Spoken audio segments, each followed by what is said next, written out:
Mwiriwe neza mwese.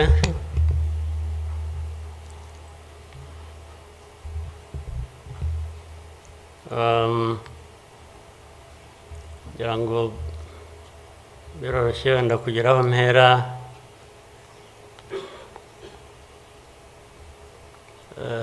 Ndahera ku mateka Bizimana yatubwiye.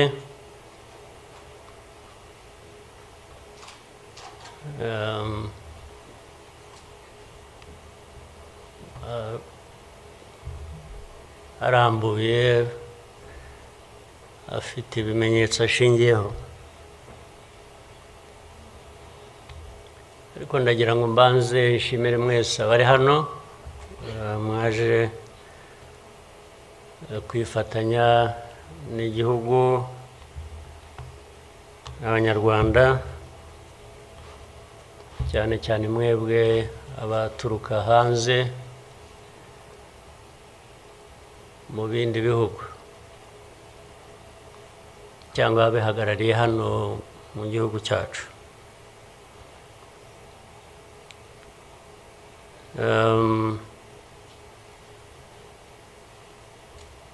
Ndabashimira kuko kenshi ko dusigaye tubibona ko bisigaye biri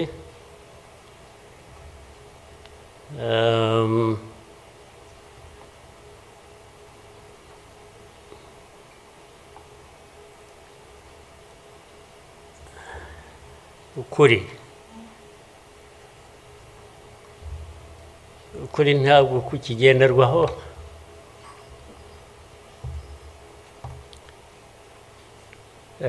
Ni nacyo gituma,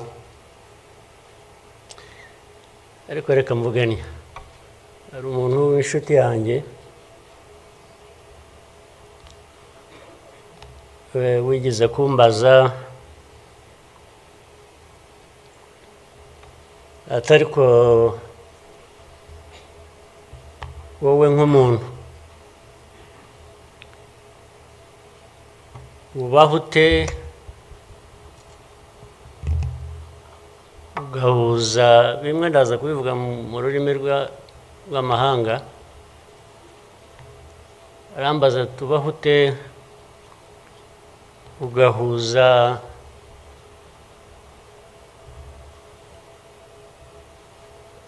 the dark past and the cruel present. Amateka asharira n'ubugome bw'igihe turimo. How do you manage that? Ati mubibamo gute? Ariko uko nabyumvaga ntabwo ari igihe yabazaga gusa, yabazaga u Rwanda. Uvuga ngo u Rwanda mubaho mute with a very dark past and a very cruel present.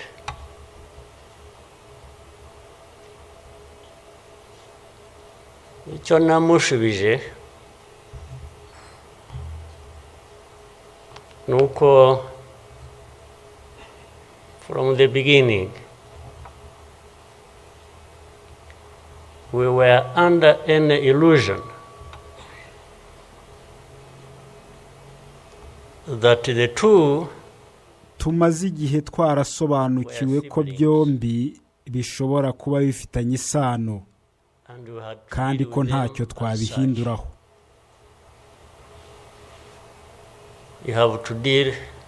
Tugomba kubana n'ayo mateka asharira n'ubugome bw'igihe turimo, knowing that it is very, very much related to the dark past. They are inseparable. Ntibyatandukanywa. So for us we have a choice to make.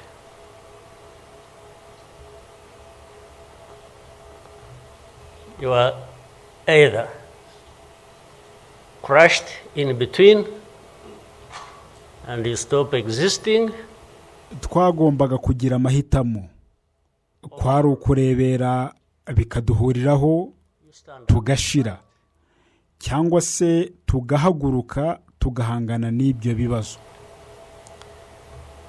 When people are saying in the testimony that the hope they have and iyo abantu bavugaga mu buhamya bwabo what happened ku here, cyizere bafite, bati byabaye hano mu myaka isaga 30 ishize ntibizongera kubaho,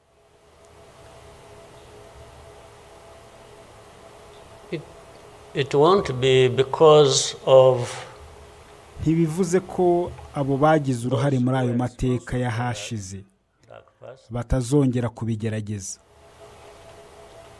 will not try again cyangwa ntibari kubigerageza na n'ubu. now again. It will not happen again just because ntibizongera kubera ko hazaba hari abantu bazahaguruka bagahangana nabo, who will stand up and fight.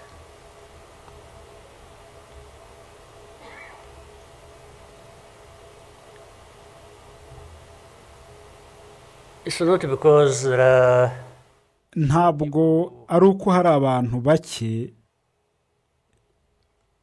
bari hariya bifuje ko twese dushira, ko iki gihugu gihinduka umuyonga.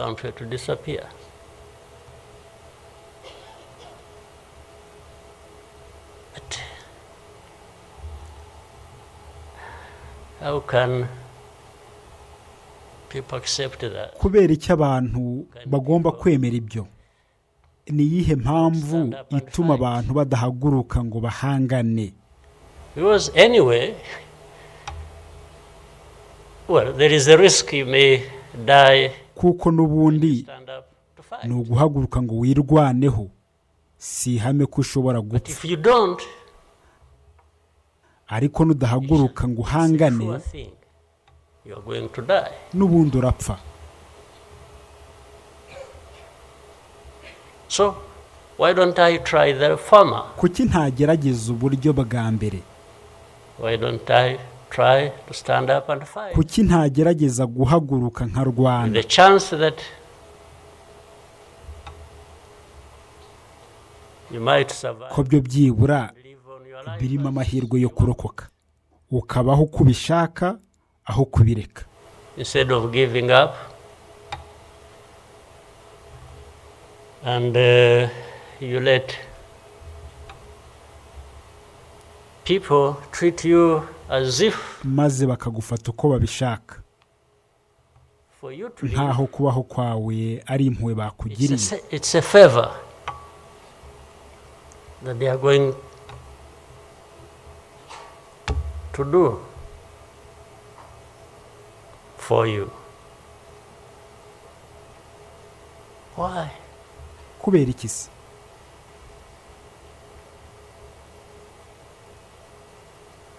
I've also had people come to me and warn me and Hari say, n'abantu "President, baza kumbwira ngo Perezida, you know, urabizi you're too kuvuga vocal, cyane you kandi amagambo say things that avuguruza abantu challenge, bakomeye. these people who have the power in their hands and they're going to kill you." Kandi bashobora no kukwisha. Well, first of all, it means they are killers. Ariko n'ubundi ubwo bisobanuye ko ari abicanyi. But my answer to them is, you know what? If I Ariko nge ndabasubiza were nti to be there, iyo nza kuba ndiho nkemera ko ibintu nk'ibi biba, happened, nta mpamvu yo kubaho nari kuba ngifite. count myself as living anyway. It's like I would already be dead. Ahubwo nahitamo gupfa, To live a life of lies, of pretense, aho kubaho ubuzima bw'ikinyoma cyangwa nkabaho nishushanya, and all my life kandi ubuzima bwanjye mbukesha undi muntu. to somebody else, I would be dead ubundi uko biri anyway. kose So ubwo mba narapfuye. why don't I die fighting? None ubwo kuki ntapfa nirwanaho? So you Rwandans, why don't you None die mwebwe fighting? abanyarwanda kuki mutapfa mwirwanaho? Instead of dying anyway. Just dying like flies. Mugapfa gutyo nk'isazi. Kubera iki se? Why? But my message goes Ariko ubutumwa other bwanjye Africans bugere no ku bandi banyafurika babayeho muri ubu buzima on a daily basis, umunsi ku wundi, who are dehumanized, bambuwe ubumuntu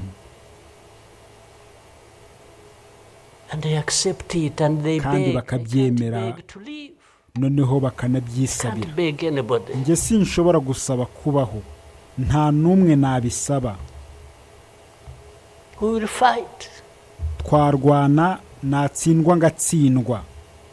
If I lose, I lose. But there is a chance. There is a chance. A significant Ariko hari amahirwe chance that akomeye you stand y'uko up and uramutse fight. uhagurutse ukirwanirira wabaho, You will live. And you will have lived a kandi ukabaho dignified ubuzima life bwiyubashye kandi bukubereye, that you bubereye deserve, n'undi that wese. everybody else deserves. So these people who are there to the UN, they are there to Noneho hari abantu bari muri Loni, they are everywhere. bari mu They are bihugu just- by'i Burayi, this small ahantu country, hose this one. birirwa bavuga bati kiriya When gihugu you're gito talking cy'u about Rwanda. Rwanda and Ndashaka ganging kuvuga, up together iyo wirirwa against uvuga u Rwanda, Rwanda you think it's some country that- mukishyira hamwe ngo murusebye cyangwa mururwanye, Then when I uba remember wibwira ko ari igihugu koko? the facts about it, Noneho iyo nibutse iby'ukuri kuri cyo, nkibuka ko isi yagiye igishinyagurira. Ariko nubwo ibyo byose biriho, tuba tugomba kubaho kandi tukabaho ubuzima bwacu. Tugomba guharanira kubaho uko tubyifuza. we have to live our lives, we have to fight for that, we have to live the way we want. And I tell anybody to his face to go to hell. Kandi nzahangara uwo ari we wese, imbona nkubone nti jya mu kuzimu. If anyone comes around and Niba hari umuntu waza kumva ko yadukangisha ngo ariko murabizi ko tugiye kubaha ibihano, kuki se? go to hell, Jya mu kuzimu, just go to hell. genda ikuzimu. You have your own issues to deal with. Ufite ibibazo bikureba ugomba gukemura, Leave me to mine. bikemure njye undekere ibyanjye. This is the spirit I think Rwandans Iri ni ryo must shyaka have. ntekereza ko abanyarwanda bagomba guharanira mu buzima bwabo bwa buri munsi. So my worry is not about Impungenge zanjye rero ntabwo ari imbaraga abo bantu bafite zo kuza muri twe ngo bagire icyo ari cyo cyose badukoraho cyaduteza ibibazo. I'm never worried about that. Sinigeze mpangayikishwa I worry n'ibyo. about one thing, Impungenge zanjye zishingiye ku kintu kimwe which has lived on for centuries. It's for Rwandans. ziri kuri ba It's banyarwanda, for Africans. ba banyafurika bicara bakabona ko nta kibi kiri mu kuba bahora bafatwa muri ubwo buryo. To be treated like that. Ibyo nibyo bimpangayikishije gusa. That's my only worry. When can Rwandans Ni ryari abanyarwanda, abanyafurika bazumva ko batagomba gufatwa muri ubwo buryo, mistreated like this? To be told they have no value. bakabwirwa ko nta gaciro bafite, To be told that their lives have to believe bakabwirwa as a ko ubuzima result of a bwabo favor babukesha impuhwe z'undi being done muntu. by somebody else. What a shame Biteye isoni for people to accept that even for a moment. kubona abantu bemera ibyo nubwo byaba akanya gato. You must not accept it. You must get up and fight for yourself. Ntabwo mugomba kubyemera, mugomba guhaguruka mukirwanirira. And then you have fools leading countries and being used as puppets. Noneho ukagira n'abapfapfa bayobora ibihugu bagakomeza gukoreshwa nk'ibipupe. And they are stealing from their own resources which they should be bari hariya putting to bari the good use imitungo of y'ibihugu byabo their own bakagombye people and kubakoresha mu develop nyungu them. z'abaturage babo ngo babateze imbere. They just put everything to their Bifatira ibintu byose bakabigira ibyabo, own use, find billionaires in a sea of poverty, bakaba baherwe mu nyanja y'ubukene, millions of people going hungry, and ibihumbi their by'abantu leaders, bishonje, billionaires, kandi abayobozi babo barakijijwe Money n'amafaranga that has been bibye stolen mu mitungo y'abaturage.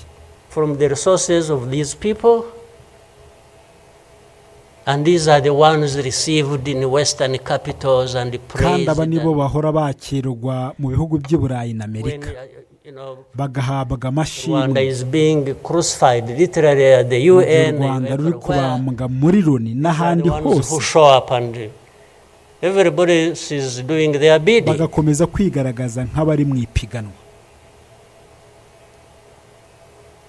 They don't talk. Ntibajya bavuga, aba nta kintu na kimwe bajya Somebody to bavuga. say it for them. Haba hari umuntu ugomba kubavugira. They don't say a thing. Even in meetings where Ndetse no mu nama solutions are aho being ibisubizo biganirwa kandi bikanashyirwa mu bikorwa, ntabwo baba bahari kuko haba hari undi muntu uhabwa ijambo. Bagaragara gusa igihe izina ryabo rivuzwe. Niyo hari ushatse kuvuga baramubwira ngo oya, buretse. You see, I see it on a daily basis. Ibyo mbibona buri munsi. Somebody Hari umuntu uba ufite abaja has agents, akabategeka, orders them, pays them to akabatuma go ahantu everywhere, hose, akabishyura ngo bagende bakwirakwiza imvugo z'urwango, killing people in broad daylight, bica abantu ku manywa y'ihangu, setting fire on these people, bakabatwikira ku karubanda. burning in broad daylight. And when it comes up for discussion, Kandi hagera igihe cyo kubibazwa bakavuga ngo oya oya, ntabwo ari uyu wabikoze, shakira ku bandi, reka tubashakishe. but the person keeps coming up. He said, no. Ariko umuntu agakomeza akavuga ngo oya oya, nzarwana mpaka ngeze i Kigali. The government, Vaneho these ubutegetsi. Tutsis, we are tired of them. Abatutsi turabarambiwe. Like they are tired of Bakumva them mbese 31 ko years nta ago. kibazo gihari, kuvuga ngo bararambiwe Here. nyuma y'imyaka 31 ishize. And it's okay. These wonderful people, Abo bantu b'ibitangaza se bafite ububasha bwo kutubwira icyo tugomba gukora n'icyo tutagomba gukora, bakaba babyemera gutyo, bakumva ko nta n'icyo bibabwiye.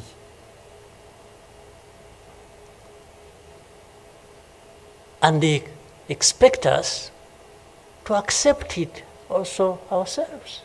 Kandi erega ku mugaragaro bakibwira ko natwe tugomba kubyemera gutyo. In broad daylight.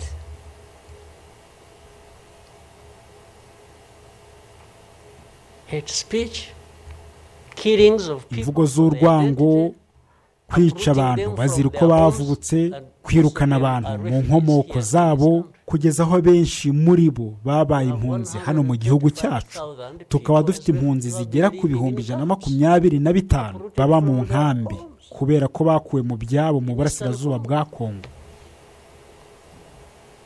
And then these powerful good people come here and pick Hanyuma abo banyembaraga abantu beza bakaza hano bakajya bafata umwe babiri batatu undi munsi batanu niba hari benshi bagashyira mu bihugu byabo byiza abenshi bakabarekera hano They expect us to be thankful that's a huge kandi bagategereza ko tubashimira kuri ibyo bikorwa byiza bakoze by'ubugiraneza.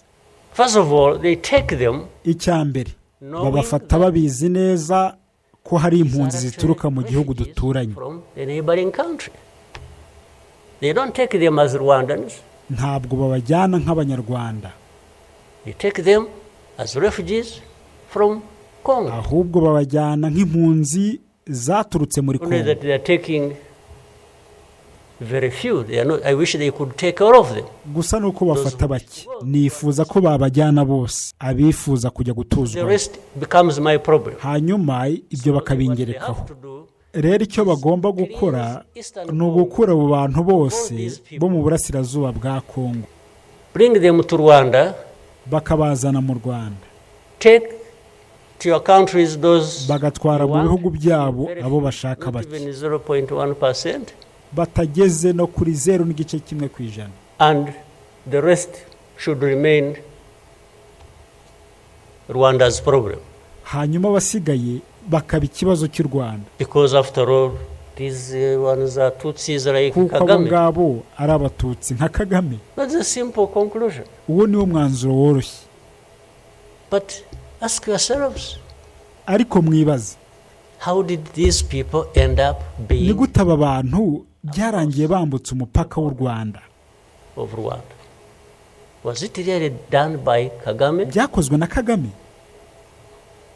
Was it done by Rwanda? Byakozwe n'u Rwanda. Oya. No, for us we are here lucky. Kuri twe turi hano. We are alive. Ko turi abanyamahirwe. We survived. Turi bazima. Ko twarokotse. So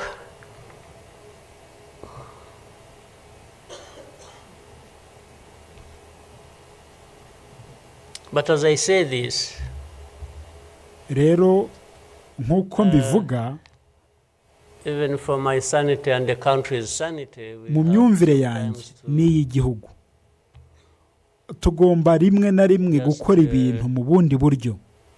Try to do things differently. Meaning, if you want to be helpful, bivuze ko niba ushaka gufasha, if you want us to be partners, niba ushaka ko dufatanya, we are happy to play our part and twishimira ko tubigiramo uruhare. You can be sure you will find a reliable partner in us. Ugomba kuba warizeye ko twakubera umufatanyabikorwa nyawe. Irrespective of what we think about you. Tutitaye ku cyo tubatekerezaho.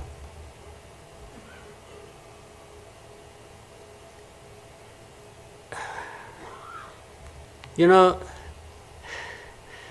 this whole thing you see every day, you know, you have heard of muzi ibi bintu byose mubona buri munsi, murabizi, mwumvise itsinda ry'abahanga. You have heard of that thing? Mwumvise ibyo bintu.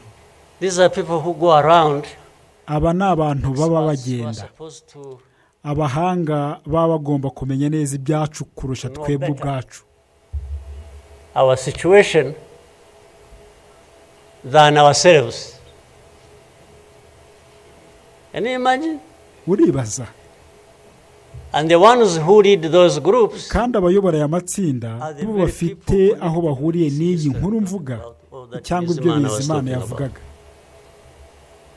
Can you imagine the cynicism? Uribaza ko gashinyaguro. And this expert comes to me and asks me, hanyuma abo bahanga bakaza bakambaza, urabizi ibintu byose bya jenoside, iyi ngengabitekerezo, ikibazo cy'ibyaha bya jenoside, iyi myumvire yishe abantu barenga miliyoni, yahinduye ikibazo cy'amabuye y'agaciro. Okay, let's imagine. Reka tuvuge ko ubu ari ikibazo cy'amabuye y'agaciro. Was it a problem of minerals in 1994? cyari n'ikibazo cy'amabuye y'agaciro mu 1994. Minerals were we fighting for here? Twarwaniraga yahe mabuye y'agaciro? Just imagine. Uribaza Which minerals? na yahe mabuye y'agaciro? Second, icya kabiri, if it were to be minerals, iyo biza kuba amabuye how y'agaciro, many are actually fighting for these minerals in those ni places? bangahe ubu barimo barwanira ayo mabuye y'agaciro muri icyo gice? You found evidence about tuvuge ko Rwanda. mwaba mwabonye ibimenyetso byerekana ko u Rwanda rushinjwa kugira uruhare mu bibera muri Kongo bijyanye n'amabuye y'agaciro mu burasirazuba bwa Kongo. Are you really saying it is just Rwanda? Muravuga ko ari u Rwanda koko? Why don't you be brave enough to say Rwanda is invading our territory we have created? Ahubwo nimuvuge ku mugaragaro And is muti encroaching on the u minerals Rwanda we are rurimo also gutera igihugu twiyubakiye encroaching on in Eastern Congo. kandi rurimo Why don't you be kwivanga brave mu enough mabuye to admit y'agaciro that? At least natwe say that. dukura mu burasirazuba bwa Kongo. Ariko se ni kuki mutagira ubutwari bwo kwemera ibyo nibura ngo mubivuge? Minerals? Amabuye y'agaciro, If what is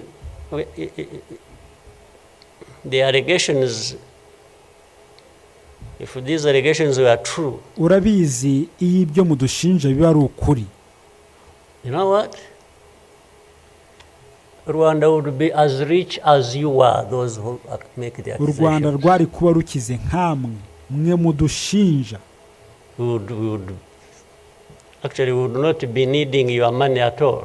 Ntitwari no gukenera amafaranga yanyu na gato, Which you give us nothing ntayo muduha n'ubundi, and you come and beat us up for ariko mukaza kuducyurira kuri buri kintu cyose. yeah, that is Yego, ni ku isi imeze the world. hagati y'amateka asharira n'ubugome bw'iki gihe, The dark past and the cruel present.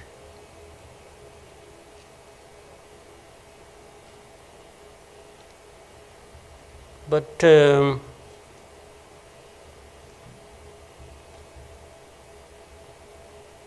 what didn't kill us ariko ibitaratwishe ngo biturangize mu myaka 31 ishize has hardened us, byaradukomeje, has prepared us for bidutegura guhangana n'ibibi byose bizahora the biza, bad things that will always come anytime these people want igihe cyose and wish. abo bantu bashaka kandi bifuza ukuri. Honestly, I want to assure you, ndashaka We will kubamenyesha not ko die. tutazongera gupfa not fighting like last time. tutirwaniriye nk'uko byagenze mu gihe cyashize.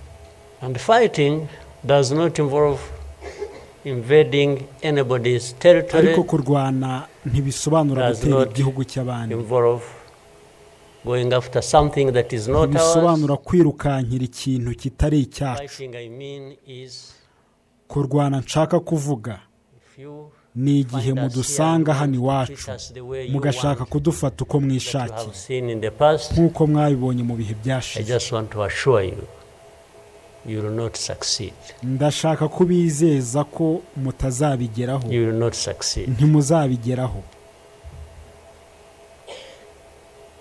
I think I beg all these Rwandans Ndatekereza ko nasaba should abanyarwanda be bose ko dukwiye kuba itching for a twiteguye fight kurwana n'uwo ari we wese with ushaka anybody kuza who hano wants to gusubiza come here ibintu. and turn things upside down. And I think there are many who are ready to join.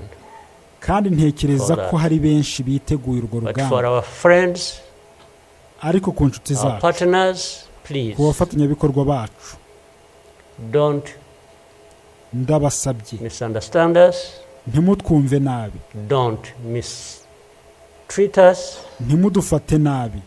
We have had enough of it. twabibayemo bihagije Take it somewhere else. mu byerekeza ahandi. Take it somewhere else.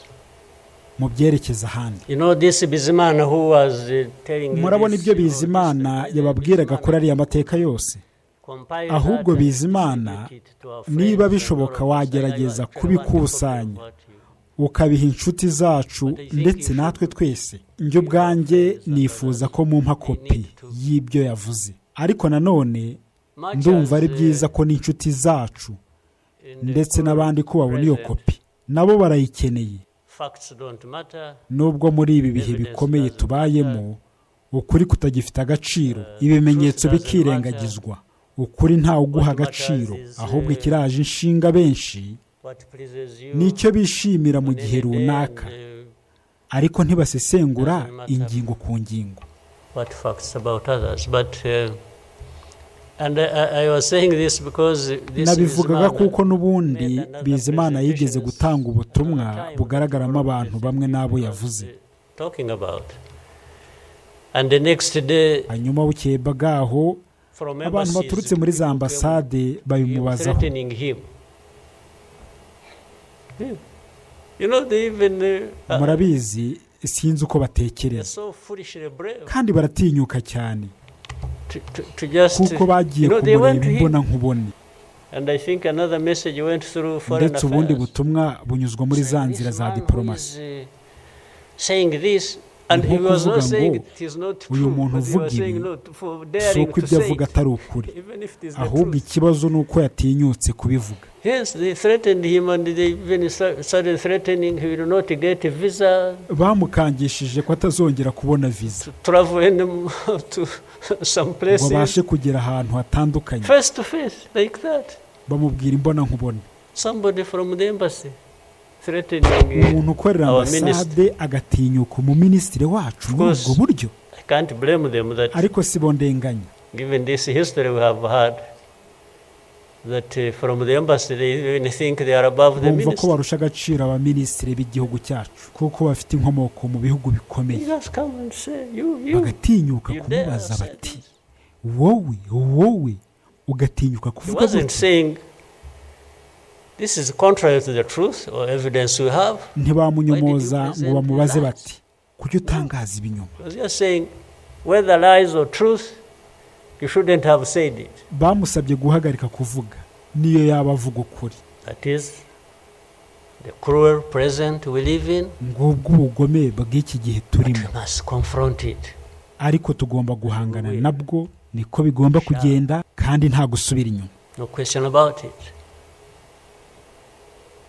I've also told people nabwiye abantu ko twe dufite akarushyo. that anyway, for us we are in a sort of not bad position because the worst has already happened to us. kuko ikibi kurusha ibindi I cyatugezeho. don't think anything worse will happen ever. nta kindi kibi cyazaza kirenze icyo. So those who are scared, fearful of abagifite anything, ubwoba batinyatinya ako ari ko kose, ndashaka kubahumuriza muri ubu buryo. niba bishoboka buri ikibi cyarahise. but actually the worst has already passed.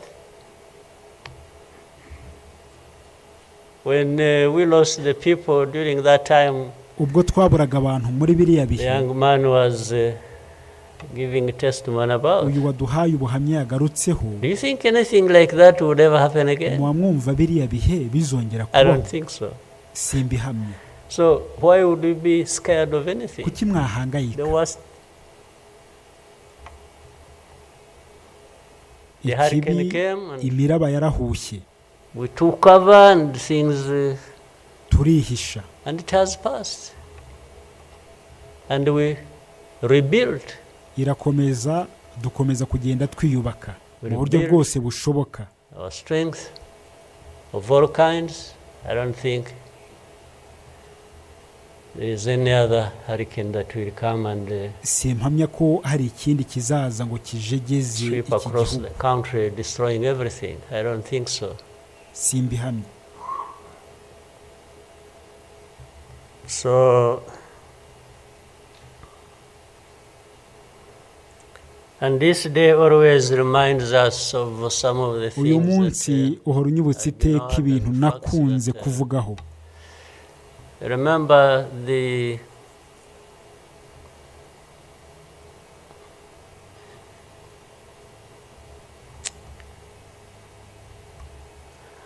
book.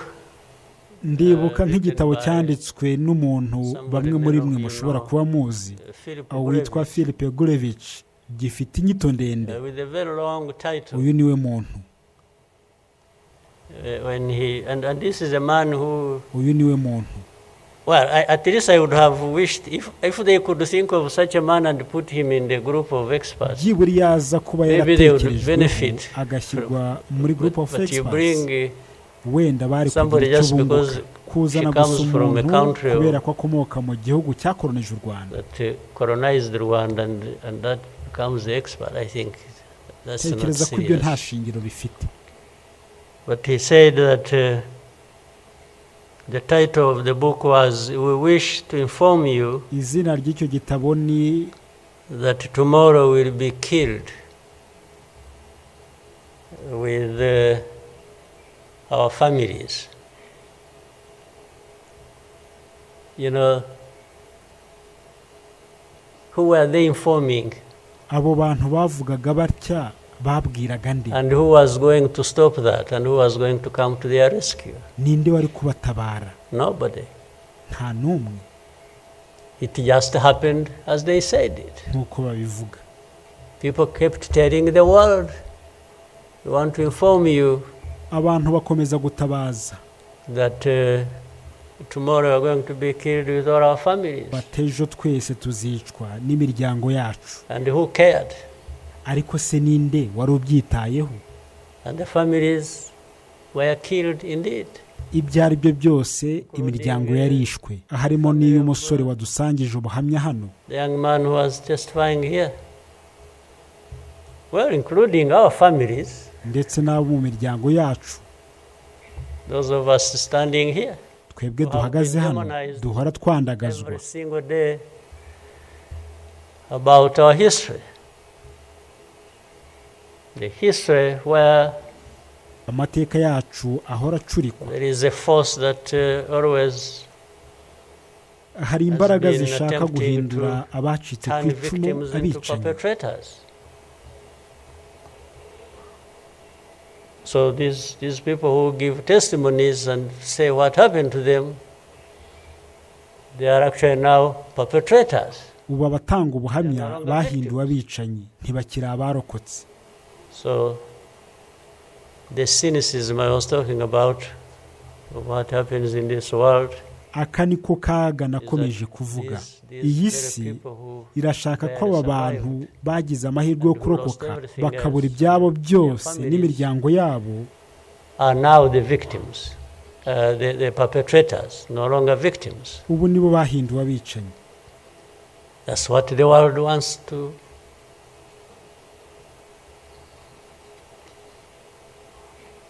create about us. Uko ni ku isi ishaka kuduhindura. I think I should, even for, again, the sake of our sanity, maybe we'll always, you know, during the war times, to keep my own balance, you know, there used to be battles taking place across the country, militias killing people, RPA soldiers fighting government forces. Sometimes in our movements, we would, one of the commanders would come to me and say, "President, you come and see what has happened here." I went there once and hari igihe ndi mu rugamba, bamwe mu bayobozi b'ingabo bambwiye ngo, "Perezida, ngwino urebe ibyabaye." Mpageze I think they had put in over 2,000. nasanze baracukuye icyobo rusange cyari cyarajugunywemo abantu basaga ibihumbi 2,000 cyacukuwe n'imashini nini. 12 people are still breathing. Ku bw'amahirwe twarukuyemo abantu 12 bakiri bazima. I was told the other day of the 12, I think they lived for some time and then now they are remaining 7 out of 12. I kept following the story.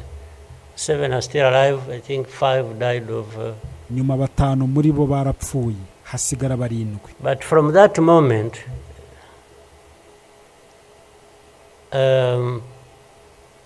I told the commanders that they should never bring my attention to this kind of thing. They should just handle it, and we agreed how they would be handling it. But I should never, I don't even need to be informed or, and the reason was simple. And unfortunately, such a moment of remembrance sort of takes you back into that. But the reason was I didn't want my judgment and my conduct of the war and the leadership I was supposed to be providing to be impaired. Kuko nashakaga ko amahane, umujinya, amarangamutima adatuma nyuranya n'inshingano z'ubuyobozi nari nshinzwe. I wanted to keep my own balance so that we go through so many things. But otherwise, if I kept seeing this, putting people out of a mass grave, and then your mind goes to say, but who is this doing? Whoever is doing this, why is he doing it? He may end up. So anyway, let me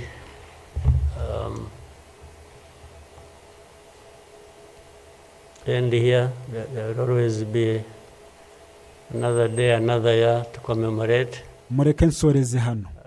Tuzahora twibuka abacu twabuze.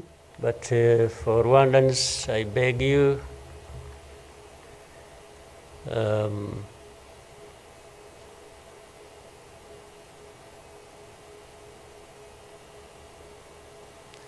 don't you owe your life to anybody else. Ariko Banyarwanda ndabasaba, ntimuzagira uwo musaba uburenganzira bwanyu bwo kubaho. Have the courage to deal with the situation and moment as it is. Muharanire kugira ubushake bwo guhangana n'ibibazo biriho. Ntimuzagira uwo murenganya. But always fight for what is yours. Ariko buri gihe muharanire uburenganzira bwanyu. Don't allow anybody else to dictate to you. Ntimukemerere uwo ari we wese ubategeka uburyo mukwiye kubaho, kubera ko umunsi muzabyemeraho, that is the day you have lost your life. life. Umunsi muzaba mutesheje agaciro kubaho kwanyu. God bless you. Imana ibahe umugisha.